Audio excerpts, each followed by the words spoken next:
Los Angeles, Feb 24, 1986. A quiet house inside a newly married nurse. Her husband leaves at 7:20 that morning. He kisses her goodbye, locks the door behind him, and walks away from the last normal moment of their life together. Hours later, he comes home to something no one should ever have seen. His wife is dead. Police says it was a robbery gone wrong. Her father says it was a murder, and for 23 years, no one listens to him because the killer was wearing a badge before she became a headline, before she became evidence in a courtroom, before detectives whispered her name inside cold case units. Sherri Rasmussen was simply a daughter, a student, a friend. She was born Feb 7th, 1957, raised in California. Her parents, Nels and Ellie, believed in something simple: work hard, study seriously, build a stable life. They expected discipline, but they gave support, and Sherri responded to both. Teachers remembered her as organized, reliable, quite confident, not loud, not rebellious, not dramatic. She was the kind of student teachers trusted with responsibilities early. The kind classmates asked for help, the kind parents never worried about, which makes what happened later feel almost impossible to understand. Friends described her as though thoughtful, not someone chasing attention, not someone chasing risk. She preferred structure, routine, goals. She believed in planning for her future carefully: marriage, career, family, a stable life, nothing extreme, nothing dangerous, nothing unpredictable. Ironically, her story would become one of the most unpredictable criminal investigations in Los Angeles history. By her early 20s, Sherri had already decided what she wanted to do. She wanted to help people directly, not through paperwork, not through administration, through care. She became a nurse. She eventually worked at medical center. Co-workers noticed something immediately. She was dependable, calm, focused, the kind of nurse hospitals trust with responsibilities quickly. Patients trusted her, doctors respected her, supervisors relied on her. She wasn't just good at her job, she was exactly what she was supposed to be, and her personal life seemed just as stable. Somewhere during those years, Sherri met John, an engineer, practical, quiet, steady. Friends described their relationship as balanced, comfortable, respectful. There was no chaos, no instability, just two people building something together. They married in November 1985. 3 months later, she would be gone, but before Sherri entered John's life, there was someone else, Stephen Lores. She and John had dated years earlier. Their relationship ended, but emotionally, it never ended for her. Stephen became a police officer with the Los Angeles Police Department. Smart, ambitious, disciplined, driven, she understood investigations, crime scenes, evidence, and how police think, which would later matter more than anyone realized. When Stephen learned John was getting married, something shifted. Co-workers later described her reaction as unusually intense. Family members noticed frustration. Friends censored something unresolved. There are moments in some investigations where detectives later realized the warning signs were already there. They just didn't recognize them yet. Stephen confronted Sherri once at the hospital.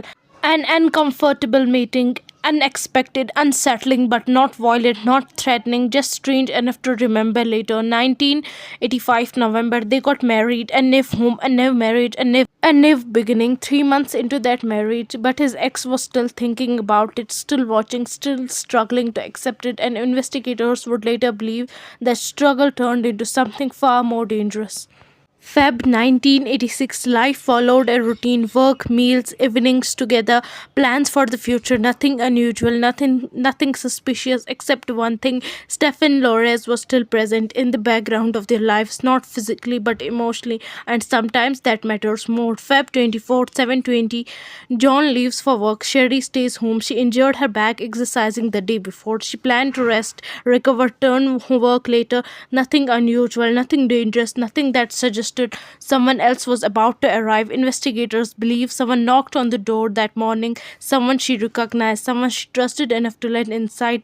There was no first entry, no broken doors, which means the person who entered the home was not a stranger, and that detail would become one of the most important clues in the entire investigation. Inside that home, a struggle began.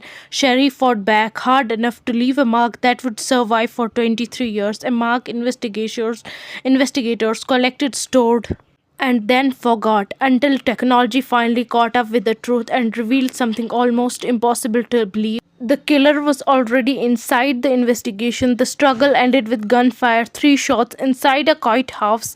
Neighbors heard nothing unusual, no calls to police, no reports of panic, just silence. And when it was over, Sherry was gone only 3 months after her wedding. After the attack, the scene changed. Drawers were opened, items moved, room disturbed. It looked like theft, but something didn't make sense. Valuable electronics remained untouched, nothing important was missing. The disorder looked convincing, but until investigators looked closer, because real theft rarely looks like this. This looked intentional, careful, constructed. Someone wanted police to believe the wrong story, and at first they succeeded. Later that day, John returned home from work. Nothing seemed unusual outside. No police tape, no emergency vehicle, no warning signs. He unlocked door, walked inside, and immediately knew something was wrong. The home looked disturbed. Objects were out of place. Then he found Sherry. Everything after that moment changed his life forever. Detectives arrived quickly. They studied the case, looked at open drawers, looked at missing items, looked at disturbed rooms, and reached a conclusion: theft gone wrong. Two suspects were briefly identified, but theory didn't hold, and still the case stayed inside that explanation because investigators believed something else more strongly, that this crime wasn't personal. From the beginning, one person disagreed: Nels Remes and Sherry's father. He believed something important had been missed. He told investigators repeatedly this wasn't theft, this was personal, and he believed he knew exactly who was responsible. He said her name again and again, but police dismissed his concerns because accusing a police officer, especially without physical proof, was almost unthinkable. Looking back years later, detectives realized there were warning signs. Stephen had confronted Sherry before. She had stayed emotionally connected to John. She reacted strongly to their marriage. It looked like history, not motive, and so investigators moved on.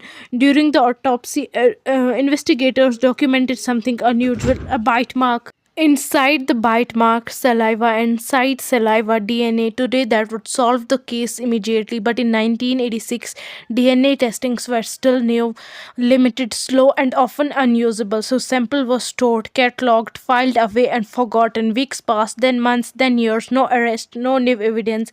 The theft theory was weakened, and slowly the investigators stopped moving. The case didn't close officially, but it stopped living.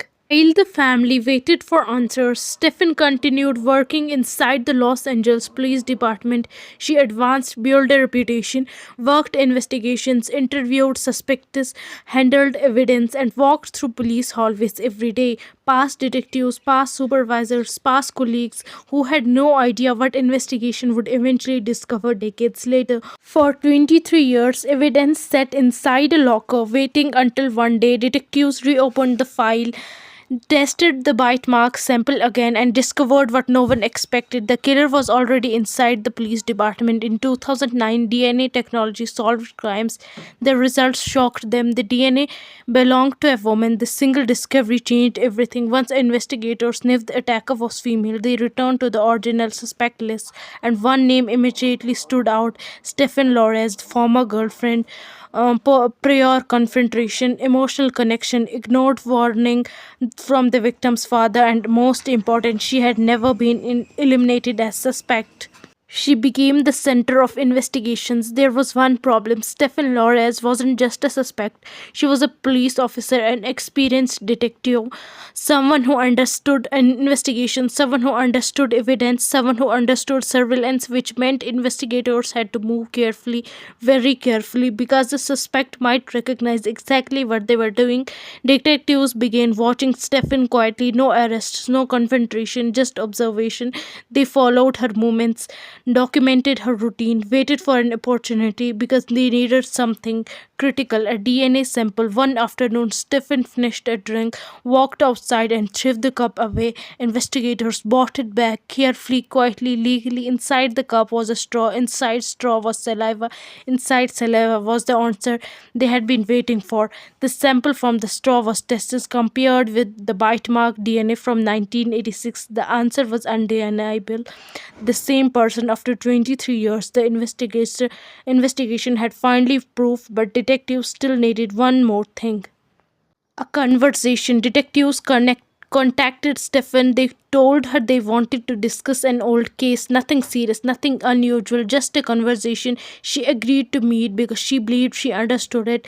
The interview started calmly, professional tone, neutral questions. Detectives asked her about her past relationship with John. She answered confidently, then asked about Sherry. She paused only slightly, but investigators noticed.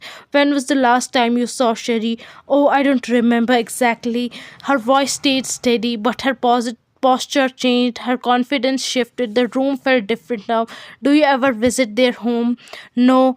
Detectives already knew that answer wasn't true, and they kept going slowly, carefully, piece by piece. We have a DNA evidence from the scene. That was the moment everything changed. Her body language shifted again. Shoulders tightened, voice slowed, breathing changed. Investigators watched closely because experienced detectives know people often speak with their body before they speak with their words.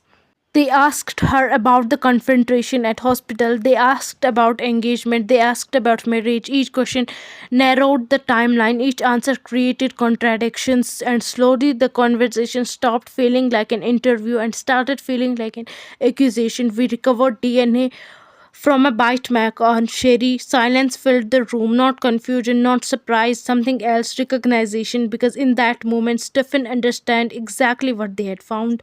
After 23 years, they were finally ready to act. Stephen was arrested not as a victim, as the killer, as Los Angeles police detectives changed charged with murder inside her own department, but proving what had happened inside that house after 23 years would require something even harder than solving the case. Convincing a jury that a police officer staged a robbery and lived with the secret for decades. More than 2 decades later, after Sherry's death, the case finally reached courtroom, but the time had changed everything. Memories faded, witnessed aged, evidence had to speak louder than people, and prosecutors knew one thing immediately. This would not be simple at trial because the defendant wasn't just a suspect, she was a police detective. Prosecutors built their case carefully, not around rumors, around silence, DNA from the bite marks, statements from the past, witness testimony about confrontation, history between Stephen and John, and most importantly, motive, because this crime wasn't random, it was emotional, personal, and planned. Prosecutors told jury a simple story. Stephen never expected the end of her relationship with John. She never expected his marriage to Sherry, and one morning in 1986, she confronted the woman she believed stood in her way. She staged a theft to hide what she had done, and prosecutors presented it in step by step. Jury learned about bite mark, the preserver's saliva, the decades-old evidence stored carefully inside police department. Then they heard about DNA comparison from crime scene to discarded drunk cup. The match was direct, clear, and powerful. Silence had waited 23 years to speak. The defense faced a difficult challenge. They didn't deny the DNA existed. Instead, they questioned the investigators had focused too heavily on one suspect. They suggested detectives build a theory first and evidence second. They suggested reasonable doubt still existed, and in courtroom, reasonable doubt changed everything. Defense also questioned timing. Could Stephen be there at that morning? Could she have committed crime unnoticed? Could she have returned to work afterward without suspicion? These questions mattered because jury needed certainty, not possibility. The jury watched interrogation videos. They watched Stephen answering questions, pausing unexpectedly, changing posture, responding carefully, reacting when detectives mentioned DNA. But it revealed something else: awareness, recognition, and pressure. Sometimes silence becomes evidence too. For years, Sherry's father had repeated the same warning. He believed Stephen Lawrence was responsible, and for years no one listened. Now his suspicion stood inside a courtroom, spotted by evidence, spotted by silence, spotted by time. It was a moment that many families never receive validation. Jurors revived everything: DNA evidence, relationship history, timeline reconstruction, crime scene tagging, interrogation behavior, and one central question remained: was this enough to prove guilty after 23 years? In 2012, the jury returned its decision guilty. Stephen was convicted of murdering Sherri. After 2 decades, the truth finally had a verdict. Stephen received a sentence of 27 years to life in prison. A police detective, now a convicted murderer, a hidden story finally exposed. One question still remains difficult to answer. How did she remain in police department for 23 years? Investigators believe several factors played a role. Early assumptions about theft, limited forensic science in 1985, and the idea that a police officer would never commit a crime like that. Sometimes belief shapes investigations more than evidence.